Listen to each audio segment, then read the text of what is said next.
Bonjour à tous, on se retrouve ce soir pour un épisode un petit peu chill, un peu plus de cours. Ça fait longtemps qu'on n'en avait pas fait, on faisait que des live trading. Et je me suis dit, on va faire quelque chose de nouveau qu'on n'avait pas encore fait, les différentes figures chartistes. Et on va commencer tout de suite en vous partageant ce webinaire avec ce petit PowerPoint.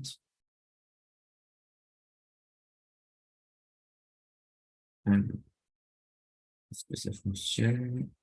Je vais partager. Ça va être mieux. Voilà. Je vous rappelle donc que, comme d'habitude, ce cours est donné à titre indicatif et éducatif et on recommande aucun produit de quelque sorte que ce soit. Et voilà, faites votre trading à vos propres risques. Donc aujourd'hui, on va voir les figures chartistes et on va essayer de comprendre déjà comment elles fonctionnent, pourquoi elles fonctionnent et quelle est leur utilité, dans quoi on les utilise et celle que je préfère. Parce qu'il y en a que je préfère, d'autres que je trouve plus difficiles à utiliser.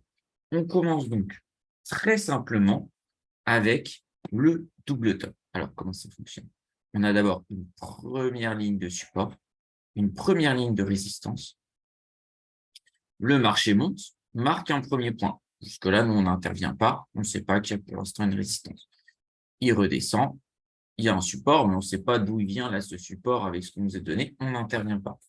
Le marché remonte et là, on a du coup ce fameux double top qui correspond au plus haut d'ici.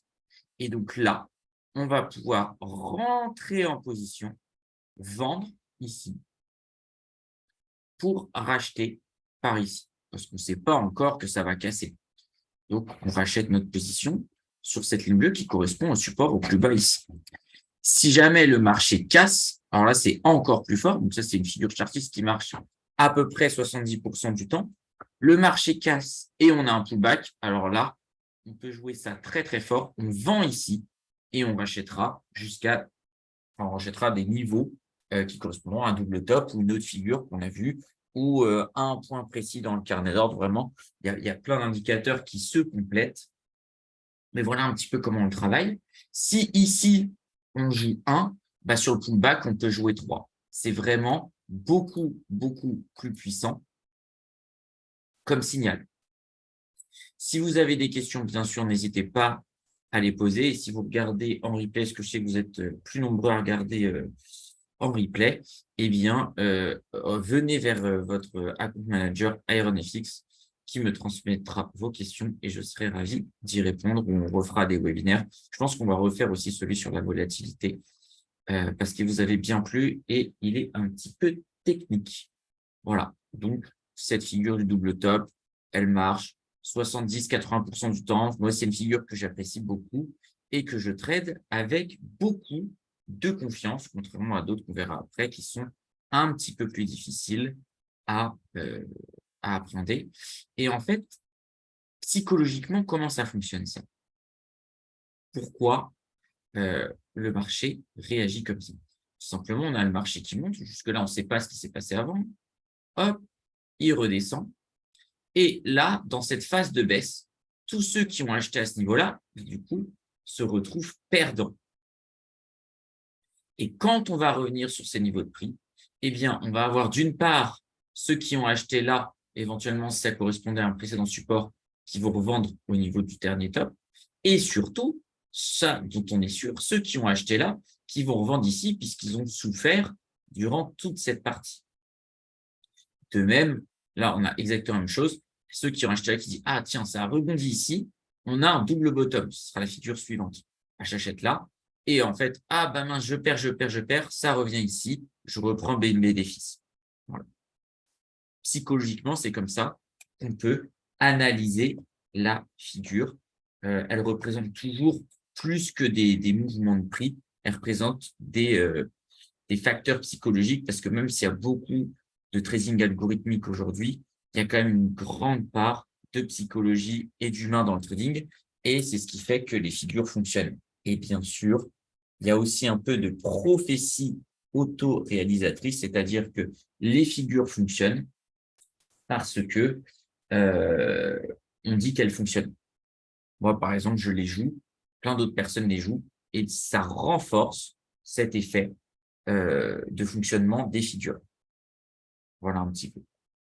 À noter quand même que les figures chartistes marchent encore mieux sur la crypto. Pourquoi? Tout simplement parce que ces figures, elles sont, elles sont moins connues du marché de la crypto et du coup, le marché est un petit peu moins professionnel. Du coup, le niveau de connaissance étant plus bas, le peu de figures qui sont maîtrisées marchent très bien. Et il y a un petit peu moins de manipulation de marché comme il y a sur les marchés traditionnels. Donc, sur les cryptos, à chaque fois, vous pouvez rajouter 10 à 15% de réussite supplémentaire pour les figures chartistes. Bien sûr, je pense que ça va se valider encore pendant les 5 prochaines années. Et quand le marché crypto sera très utilisé par les professionnels, eh bien, on reviendra à la normale comme tous les produits, bien sûr. Et on peut noter aussi que les figures chartistes marchent un petit peu moins pour le marché des matières premières parce qu'il est très dépendant de l'analyse fondamentale. Et quand le fondamental va dans un sens, il va se moquer un petit peu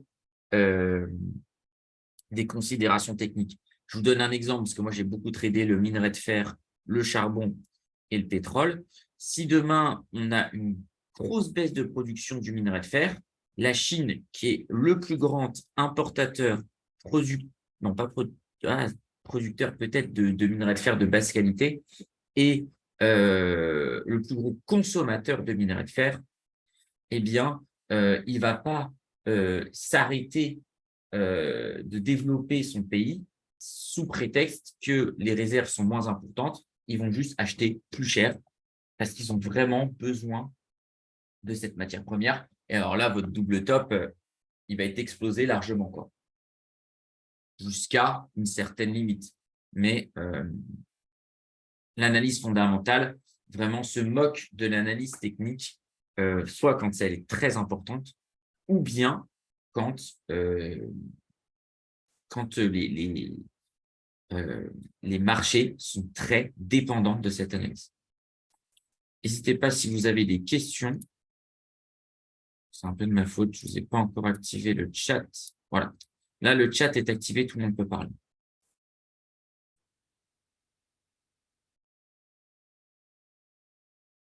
Inversement, on vient de voir le double top. Là, c'est le double bottom. Pareil, encore une fois, on ne sait pas ce qui s'est passé.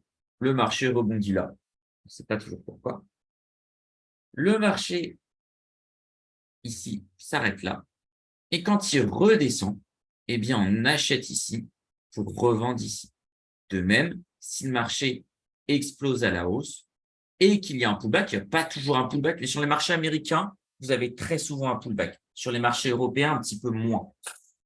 Les marchés américains sont plus cléments en général, alors que les marchés européens sont plus durs. Quand ça casse le niveau, sur le DAX par exemple, bah, il y a 10 niveaux, bah, vous pouvez attendre toute votre vie.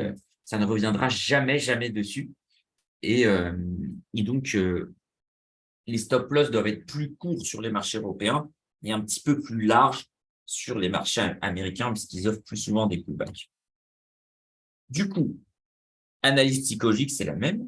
Là, on ne sait pas ce qui se passe. On a quelqu'un qui vend. Voilà. Ça, le marché descend. Et bah, certains acteurs pensent qu'il va descendre plus bas. Au final, ça s'arrête ici. Ça remonte. Et quand ils reviennent ici, ils disent « Ah, j'ai enfin retrouvé mon prix. Je suis soulagé. Je coupe à zéro. » Et c'est ce qui aide à faire remonter le marché. Du coup, je vous le rappelle, 2 points d'intervention. Ici, sur l'achat, quand on a confirmé le support, et ici, à l'achat, lorsqu'on a confirmé le pullback. De même, hein, si vous achetez là, et que finalement, c'est un faux pullback, je vous dis, hein, les figures ne marchent pas tout le temps, eh bien, on met un stop assez court, hein, on ne se prend pas trop la tête. Très grande chance que si ça descend plus bas, on retourne ici et on puisse acheter ici. Et aussi, je vous ai mis donc double top, double bottom. Il n'y a aucun problème sur le fait qu'on ait triple, quadruple. Ça fonctionne assez bien. OK? Là, on va rentrer dans une figure un petit peu plus difficile à voir. Vraiment, alors je les ai mis en ligne parce que c'est plus simple, mais bien sûr, on trade en chandelier, hein, c'est évident. Du coup, celle-là, elle va mélanger plusieurs figures et vraiment, c'est l'expérience qui vous aidera à les reconnaître. De même, on peut noter que autant les machines de trading automatique ne sont pas très, très fortes pour le trading. Il faut vraiment bien les paramétrer pour que ça fonctionne. En revanche, on peut leur reconnaître qu'elles sont très, très, très, très fortes pour reconnaître les figures chartistes. Donc, il y a certaines applications qui permettent de le faire. Vous pouvez télécharger des add-ons de MetaTrader qui permettent de le faire. Et du coup, qui permettent de repérer ces figures chartistes. Il y a aussi TradingView qui permet de le faire assez facilement. Et donc, quand vous êtes un petit peu plus novice, ça peut vous aider à les repérer plus facilement. Mais vraiment, en 3-6 mois de travail, vous pouvez les repérer. C'est vraiment pas ce qu'il y a de plus dur dans le trading. Donc là, comment ça fonctionne? On a le marché qui monte, qui marque un premier arrêt, qui redescend. Et là, hop, on a donc, normalement, si on voit ici, ce qu'on a vu avec les figures présentes, notre double top. On devrait donc vendre ici. Pas de chance, le marché remonte. Quand il redescend, soit on va couper sur cette première ligne, avec le top ici, soit, comme on peut le voir, ce n'est pas une hausse qui était très stressante et le marché revient sur le support ici et donc on peut couper ici. C'est vraiment pas simple. De toute façon, nous, on n'intervient pas ici. Je recommande que si on a vendu là, eh ben, on met un petit stop loss au-dessus, puis tant pis, c'est pas grave. Le marché redescend. Là, on a donc un support. On paye cette zone pour revendre là. On joue donc le double bottom. Le marché revient. On joue donc le double top. OK? Il redescend. On fera attention, comme on a vu que ça pouvait aller plus haut, là, on ne va pas jouer comme d'habitude. Si sur un double top, on a l'habitude de jouer 1, bah là, on va jouer 0,5 parce qu'on sait que la dernière fois, il est allé bien plus haut. Donc, on peut se reprendre un stop loss. Et enfin, on a le marché qui redescend, qui casse la ligne de coup. La ligne de coup, c'est donc cette ligne de support. On a donc, pourquoi ça s'appelle épaule, tête, épaule, head and shoulders en anglais. C'est parce qu'on a une première épaule, imaginez un humain, une tête, une deuxième épaule, et c'est un signal baissier. Donc là, il y a deux écoles. Soit la ligne de coup est cassée, vous vendez. Donc, si par exemple, vous êtes sur le Dow Jones, comptez, allez, 20 points plus pour dire que le niveau est cassé. Bien sûr, les niveaux ne sont jamais parfaits. On descend, on vend ici, et on espère que ça aille plus bas vers d'autres figures chartistes. Soit on la joue un petit peu plus prudent. Imaginons qu'on serait dans un marché haussier et qu'on n'est pas forcément au top du top, on a un petit peu de mal à vendre, on est en plein milieu du guet, et ben on préférera jouer sur le pullback plutôt que de jouer la cassure. Et quand le marché revient sur cette zone de support qui du coup devient zone de résistance, on vend ici pour aller plus bas. Est-ce qu'il y a des questions? Je vous laisse une vingtaine de secondes pour les poser. Et puis, si vous êtes sur YouTube, passez 2 fois la flèche, le temps que tout le monde ait posé des questions. Mais je pense qu'il n'y en a pas. Ça semble assez clair pour tout le monde, vu qu'il n'y en a pas. On est sur des choses assez simples, hein. Vraiment, c'est en trading, on a vu beaucoup, beaucoup plus compliqué. OK, ça a l'air d'être bon? Très bien. Et bien sûr, on va voir l'autre figure. L'épaule était épaule inversée, ou en anglais, reverse head and shoulders. Donc là, c'est l'inverse. On a une première épaule, la tête, une deuxième épaule et le marché qui va plus haut. Je vous refais ce que je ne l'ai pas fait sur la précédente, le côté un petit peu psychologique. Voilà, c'est la personne qui pense que ça va aller plus haut, ou les acteurs. Ah bah j'achète là. Finalement, ça redescend et quand ils reviennent à zéro, ils coupent leur position tout simplement. De même, ceux qui ont vendu là, ils gagnent. Ils ont vendu là, ils perdent. Ils essayent d'aller un peu plus. Finalement, ça va peut-être pas jusqu'à leur prochain objectif. Ça remonte et puis ils disent, bah, j'ai attendu tout ce temps-là pour rien, tant pis, je sors à zéro. Donc, celle-là, c'est un peu de la psychologie à 2 balles, mais vraiment, c'est ça qui fait que que les figures fonctionnent. Donc là, 2 écoles encore. Soit on achète une cassure de la ligne de coup. Ici, on pense que ça va aller plus haut. On ne sait pas du tout si on a le pullback. Si je vous cache ça, on n'a aucune idée. Soit on attend que le marché redescende et on paye la zone pullback. Comment on fait pour ça? Si on est dans un marché très haussier, on paye la cassure. Si on est dans un marché baissier, là on voit qu'on est plutôt, vu la tronche du marché, plutôt sur un marché baissier, on préfère intervenir sur pullback, c'est un petit peu moins risqué. Et bien sûr, là, on aura aussi 2 écoles sur stop loss. Soit on met le stop ici à 20-30 points, soit on met le stop loss à 20-30 points ici, sous cette ligne. Voilà. Ça dépend après de votre aversion au risque du marché, enfin, de ce qu'on voit tout simplement pendant les live trading. C'est à ça que servent les live trading, c'est comment on ajuste notre stratégie, puisque les marchés ne sont jamais parfaits. Là, on voit des choses qui sont parfaites, c'est très théorique. Mais alors après, la différence de comment ça fonctionne en vrai, vous savez bien qu'on est très, très loin de la réalité par rapport à la théorie. Mais bon, il faut bien commencer par de la théorie avant de faire de la pratique. Ensuite, là, on reste dans les figures que j'aime bien. Pareil, l'épaule, tête-épaule, ça fonctionne 60-70% du temps. C'est une bonne figure. Ce n'est pas ma figure préférée, contrairement au top et double top, mais c'est une bonne figure. Après, on a le triangle ascendant, ascending triangle en anglais. C'est une très bonne figure. Celle-là, elle fonctionne bien. Encore une fois, sauf que là, on a une oblique et une horizontale. En général, je vous l'ai dit, dans le live trading, je n'aime pas les obliques. Par contre, dans l'ascending triangle, ça marche particulièrement bien. Comment cette figure fonctionne? On voit donc que le marché se resserre de plus en plus.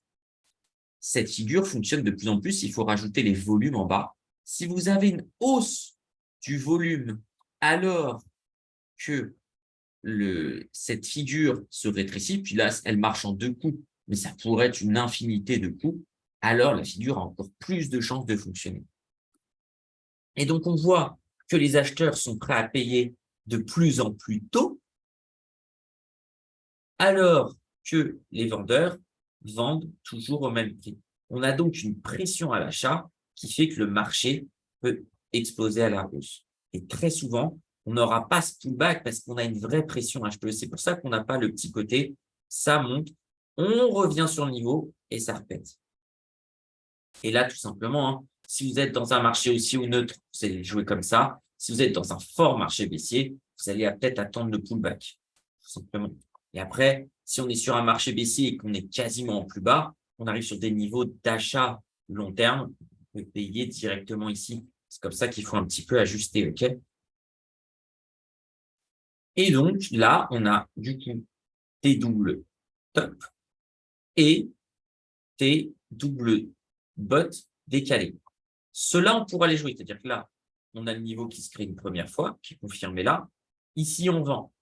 En revanche, comme je n'aime pas les obliques, ça ne marche pas bien, franchement, ce n'est pas terrible, on n'achètera pas ici. C'est trop difficile. C'est trop difficile. Donc, on préférera acheter quand ça casse. Bien sûr, là, on peut vendre parce que les horizontales fonctionnent beaucoup mieux que les obliques. Est-ce que c'est clair pour tout le monde? Je crois qu'il n'y a toujours pas de questions, ça a l'air clair. Et donc, vous vous en doutez, la prochaine figure chartiste, c'est le descending triangle, ou triangle descendant en français. On a donc un marché avec 2 double bottoms qui se sont créés, enfin un double bottom plutôt, et un double top décalé qui est fait par une oblique. Et donc là, c'est exactement la même analyse. On paye toujours le double bot. C'est pas trop encore que ça va faire un triangle. On ne sait pas encore. Là, on a un premier top, mais qu'est-ce qu'on sait que ce top-là, il ne va pas être à ce niveau-là. Donc, on paye, on ne se prend pas trop la tête. Et bien sûr, on met un petit stop loss si vous êtes sur le Dow Jones, l'équivalent va à 30 points. Si vous êtes sur le Nasdaq, c'est un petit peu moins. Sur le DAX, là, je dirais plutôt 12, 5, 15 points. OK? On a le marché qui remonte. Nous, eh bien, on va essayer de taper ici. On ne le sait pas encore. Si on voit que ça rechigne, on va essayer de voir si ça ne correspond pas à un autre niveau. C'est vrai que quand on paye là, le niveau de sortie, il est difficile. Il est difficile. Moi, j'ai un petit peu de mal avec ça. Mais on ne sait pas quand on est ici. Du coup, on paye. Peut-être qu'on va sortir à zéro, peut-être qu'on sortira en stop loss, ou bien peut-être qu'on aura un autre indicateur, un autre indice, je ne sais pas, les volumes, le carnet d'ordre, qui nous dira ah, attention, parce que là, il y a une augmentation du volume. Comme il y a une augmentation du volume, le marché, il a tendance à se condenser. Plus il y a de volume, plus le marché se condense. Quand ça explose dans un sens ou dans l'autre, c'est parce qu'il n'y a pas de volume. C'est pour ça que ça explose, en fait. C'est que le carnet d'ordre est complètement détruit, j'ai envie de dire, complètement pénétré. Et c'est pour ça que ça bouge vite. Et si vous avez une bougie avec énormément de volume, mais qui est très grande, vous allez dire, Benjamin vous a dit, quand il y a une bougie qui bouge beaucoup, il n'y a pas beaucoup de volume. C'est bizarre. Pourquoi sur toutes mes grandes bougies, il y a du volume? C'est parce qu'en fait, imaginons là, voilà, on va prendre cette barre. Ça, c'est notre bougie. Et bien, en fait, sur cette bougie-là, l'essentiel du volume, il va être tradé au bas de cette bougie et au haut de cette bougie. Mais tout ce qu'il y aura eu entre, ce sera quasiment rien.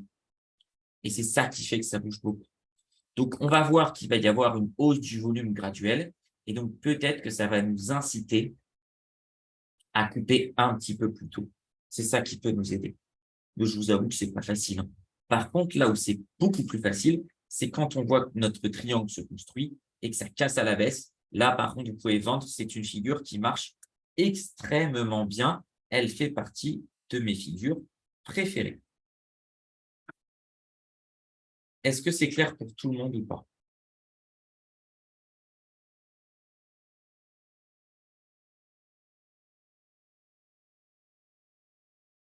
Ça a l'air d'être clair. Très bien. Du coup, prochaine figure. Alors ça, c'est une figure que j'aime moins.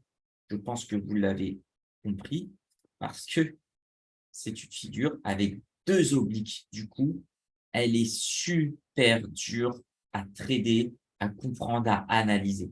C'est pas ma figure préférée, mais je vous les présente comme ça. Si vous tombez dessus, vous dites ah, l'ascending wedge, c'est quand même pas facile.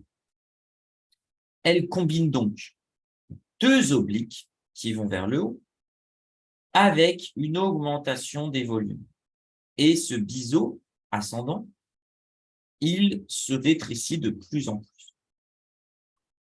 Et là, le seul endroit où on va le trader, puisque ça, on n'en veut pas, on ne va pas trader sur les obliques, c'est trop difficile, c'est quand ça casse, soit sur le niveau de cassure, soit sur le pullback. Et comme d'habitude, je le répète encore une fois, si vous êtes dans un marché haussier, vous attendez le pullback. Si vous êtes dans un marché baissier, vous pouvez vendre directement dès que ça casse. OK? Et vous allez le voir, repérer les ascending wedge, c'est-à-dire tracer les lignes et faire en sorte que ça marche. Le taux de réussite, il est peut-être 50-55%. C'est très difficile à trader et c'est pour ça que ce n'est pas une figure que je recommande. Elle va être super dure à aborder. Donc, je vous recommande de trader plus les figures qu'on a vues auparavant. Elles vont marcher beaucoup mieux. Ce sera vraiment beaucoup plus simple. OK, est-ce que c'est clair pour tout le monde? Ça a l'air super. Du coup, vous connaissez, on fait la figure inverse avec le descending wedge, exactement la même analyse. On a donc un biseau descendant, deux obliques qui sont de plus en plus resserrés et qui se traduisent avec une hausse du volume entre ces deux obliques. Voilà, de même, moi, j'aime pas les jouer, mais vous pouvez les jouer, hein. Je dis pas que j'ai la science infuse et que je connais toutes les techniques. Chacun a sa propre technique, c'est pour ça que je vous les présente. Et de même, si on est dans un marché haussier, on jouera dès que ça pète, 20-30 points sur Dow Jones. Si on est sur un marché baissier, on attendra le pullback pour moins de risques. Ascending Flag. Alors ça fonctionne un peu mieux que les wedges. Donc là, c'est ce qu'on appelle le drapeau qui fonctionne un peu mieux que le biseau. Encore une fois, ce n'est pas des figures que j'apprécie beaucoup, mais celle-là, elle est peut-être sur du 57-60%. Elles sont difficiles à tracer, parce que vous savez très bien, un marché n'est jamais parfait comme ça. Autant sur des doubles tops et des doubles bottoms, on peut avoir des niveaux quasiment parfaits. Autant sur les flags et les wedges, c'est dur, vraiment dur de retrouver ces figures-là. Du coup, là, on voit que c'est une figure un petit peu plus agressive puisqu'on n'attend pas le pullback. Et vraiment, là, on va rentrer, c'est quand ça va casser. Et on peut aussi, si on a bien fait son drapeau, on peut rentrer sur les sur les bottoms décalés et sur les tops décalés. Mais encore une fois, faites un petit peu de pratique et vous verrez que c'est vraiment pas simple à analyser et à trader. Il y a vraiment beaucoup mieux comme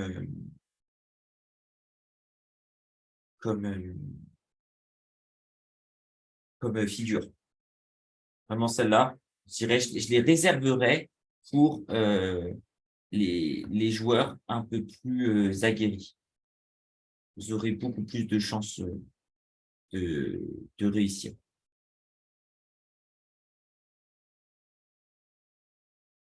OK?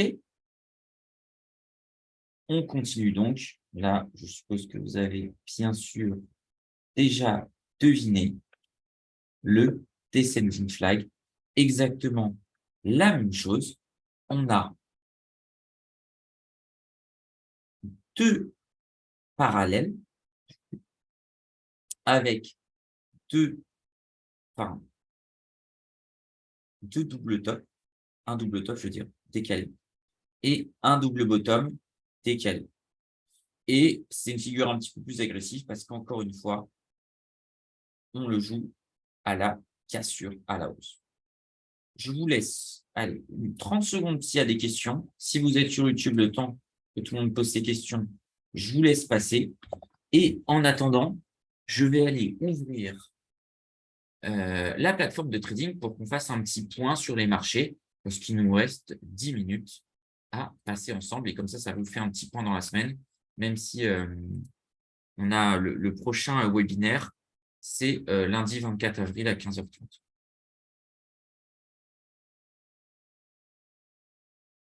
Hop, j'en profite pour refaire un petit coup. On ouvre MetaTrader et on va profiter des 12 minutes qui nous restent pour faire un petit point sur les marchés. D'autant plus que notre compte là sur la stratégie swing a eu un stop loss, mais c'est pas grave. On reste toujours dans la stratégie. Alors, que je vous partage l'écran.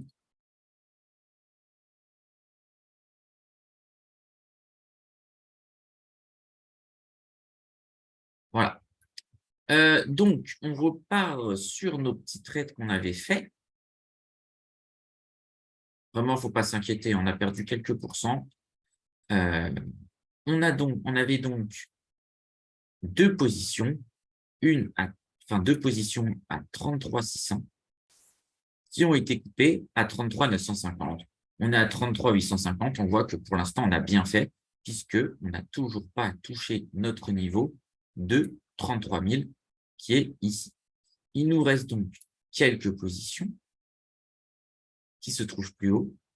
Une à 34 350, une à 34 400, une à 34 950 et une autre à 35 380. Voilà, on n'est pas très, très loin de celle-là. Là, on ne va pas trop jouer. Vous voyez que on a tracé les niveaux, hein, ça fait plusieurs fois qu'on fait les webinaires ensemble, que là, on est dans du vide. Là, c'est un petit peu difficile de trader. Limite, on pourrait se faire un petit achat.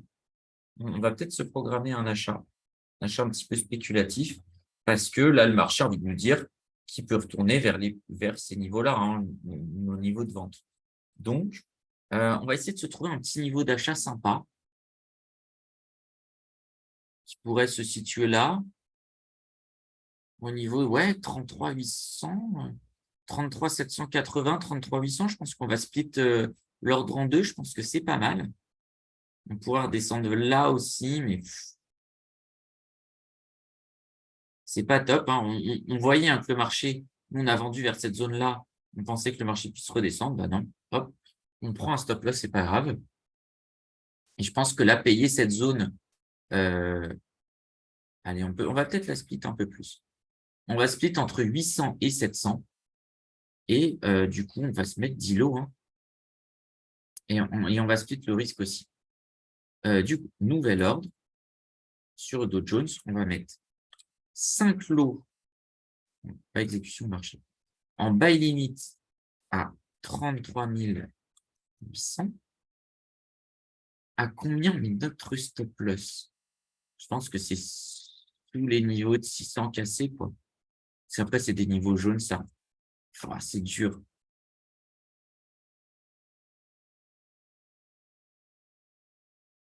Le stop loss, c'est pas facile, hein. Mais je pense que du coup, on va avoir un stop loss juste mécanique.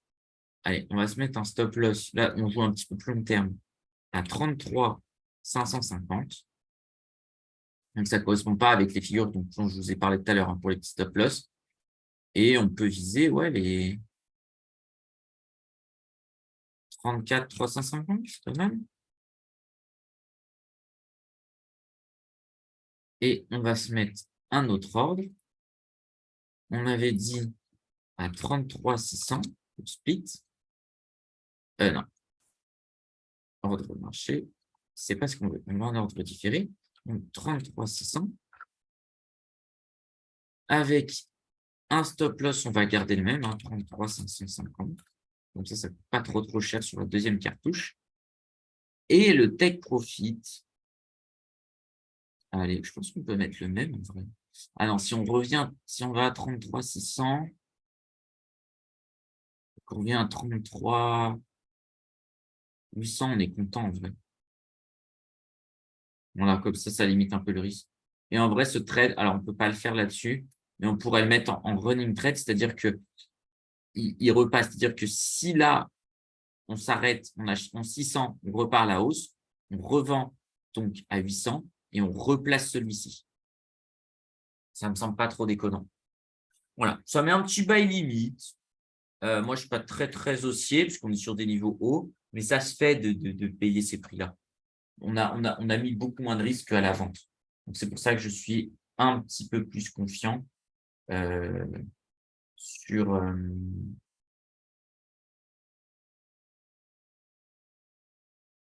sur ce jeu, quoi. Est-ce qu'il y a des questions sur ce trade ou non? Sinon, on va faire un tour avec les autres produits, hein. Euro-dollar, j'ai fait un bon trade pour une fois. Vous savez, hein, je ne suis pas très fort en euro-dollar. J'ai vendu au plus haut. Alors là, j'ai vendu là. Alors, je n'ai pas vendu. C'est-à-dire que je ne le traite pas, mais je n'ai pas trop le choix de le traiter puisque je traite sur des produits en dollars. Donc forcément, il me faut des dollars parce que je suis payé en euros comme vous tous. Donc, j'ai converti, c'est pas beaucoup, hein, mais 18 000 euros ici. Vraiment au top du top, là. Je sais plus si c'était 70 ou 60. Donc, plutôt content de ça. Alors là, pour le coup, je revise vraiment les plus bas, quoi. Je ne couperai pas avant les. Et encore, je suis l'impression qu'on peut aller tellement plus bas. Je ne sais pas si le marché nous montre. Ouais. Je pense vraiment qu'on peut retourner vers des prix comme ça, quoi. Vers 0,88. Ça va prendre du temps. mais on peut retrouver les 1 $ pour 1 €. Donc voilà, un petit 10% qui fera du coup un 10% bonus sur mes actions que j'ai traitées en dollars. Voilà un petit peu. Un petit tour aux côtés de la vol, bah, on est sur des niveaux relativement faibles pour la période, même si historiquement, c'est plutôt cher, hein. 19, là, on ne se rend pas compte parce que depuis le Covid, on a du mal à aller en dessous. Mais si on regarde, là, on ne peut pas le voir. On peut pas le voir, le graphique est passé haut, mais si vous regardez, vous pouvez aller sur Yahoo Finance, par exemple, pour avoir un historique plus long. 19, c'est cher, hein. Vraiment, les niveaux bas, c'est plutôt du 12-13. 12-13, c'est pas mal. Mais là, du coup, c'est un petit peu cher. Le Brent, il est bien remonté. Moi, je le voyais un petit peu plus baisser. Donc, on était plutôt bon sur cette petite baisse-là récente. En revanche, ça, je ne m'y attendais pas. Mais on peut toujours vendre. Moi, je suis toujours baissier. Je pense que l'activité économique va bien se tarir et qu'on pourrait retourner raisonnablement vers un prix autour des 60-65 $. WTI, ça va être la même chose. CAC 40, on voit que qui tient le bon bout, hein, ce bon CAC 40 par rapport aux autres indices. Tant il était tellement en retard, tellement en retard par rapport aux autres. Donc, je ne le traite pas, donc je ne vais pas trop me prononcer. C'est un petit peu plus difficile, donc je vais rester à l'écart. Le DAX aussi, qui surperforme du coup les marchés US. Alors, il surperforme sur la période récente. Parce que bien sûr, les marchés américains ont vraiment de l'avance et les marchés européens ont du retard. Donc, moi, j'aime pas les traiter parce que c'est des marchés, comme je vous l'ai dit, encore une fois, qui n'ont pas de pullback, qui sont difficiles, qu'on n'apprécie pas beaucoup. Là, on voit qu'on a des niveaux rouges. On aurait vendu, une fois, on a un pullback. Là, si on vend là, on a un pullback. C'est pas simple. Là, c'est quand ça casse vraiment, on n'a toujours pas de retour. Ça va être long. C'est des marchés qui sont vraiment tellement plus difficiles. Moi, je vous recommande vraiment de toucher un peu plus les marchés US qui sont beaucoup plus cléments, beaucoup plus lisibles et vont moins vous tromper. Voilà. Alors, est-ce qu'il y a des questions? Parce que là, je vois que vous êtes 3-4 dans le live. Et puis, s'il n'y a pas de questions, bah, je vais vous laisser, hein. Du coup, je vous rappelle, je vous laisse noter aussi, le prochain webinaire est le 24, lundi 24 avril à 15h20. 15h20, ce sera du live trading de Jones. Et notre dernier webinaire du mois sera un bilan sur notre swing trading. À chaque fois qu'on fait un petit webinaire, maintenant, on se fait des trades un peu plus long terme et on fera donc un bilan sur ces positions. Voilà. Et peut-être qu'on fera du trading, je ne sais pas. Et là, ce sera le 28 à midi. Voilà. Comme ça, normalement, tout le monde peut participer. Normalement, à midi, vous êtes dispo. Et du coup, ce sera vraiment focus sur cette analyse et pas trop sur du trading en temps réel parce qu'à midi, j'ai envie de dire, bof, quoi. Le trading, c'est vraiment pas le meilleur horaire. OK? Je vous laisse regarder du coup ces trades, hein. Je ne vous dis pas forcément de les recopier. On verra, ça fait pas longtemps qu'on fait ça. On a eu beaucoup de mal, hein, sur le scalping, hein. On a fini à l'équilibre, mais pendant plusieurs mois, on a perdu. Sur les dernières semaines, on a beaucoup gagné, ce qui nous a permis de retourner à l'équilibre. Mais globalement, là, pour l'instant, on n'a pas réussi à gagner d'argent en live. Bah, même on en perd avec cette nouvelle stratégie sur le swing, mais on ne perd pas beaucoup, vraiment pour 300 000. On perd un petit 2%, donc rien de grave, hein. Le chiffre vous paraît important, mais il faut relativiser à côté de ce chiffre, hein. C'est comme si vous tradiez 30 000 € et vous en avez perdu petit fois moins. C'est vraiment, on peut s'en remettre. OK? Du coup, je vous souhaite une excellente soirée, une excellente semaine. Faites de bons trades et n'oubliez pas, si vous avez des questions, votre account manager IronFX qui me transmet tout ça. Et encore une fois, je suis désolé de ne pas tout trouver sur le Forex. C'est vraiment très difficile. Mais vraiment, j'y travaille, je vous le promets. À très bientôt. Salut.